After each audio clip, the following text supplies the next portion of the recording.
Good morning, weekend gala again. At ayan, kasama namin si Bella. On the way kami nito, Patagaytay. Umalis kami ng 6 a.m. Siguro nakarating kami ng mga around 7:15 a.m. Isang oras lang and 15 minutes. Nakakatawa lang kasi ang bilis lang ng biyahe, hindi na tulad dati.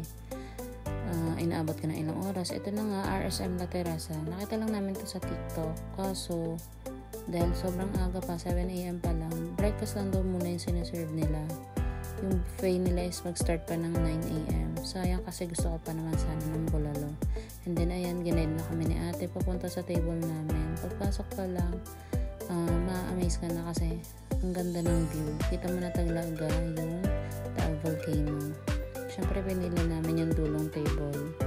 Total wala pa naman masyadong tao. Yun lang maganda kasi umaga, so hindi pa daw masyadong matao. Hindi tulad pag ibang oras ka na dumating, sabi nila lagi nang masyadong maraming tao and mahaba na ang pila. Ayan si Bella, ina-enjoy niya lang din yung view, lakad-lakad konti habang naghihintay kami sa order namin.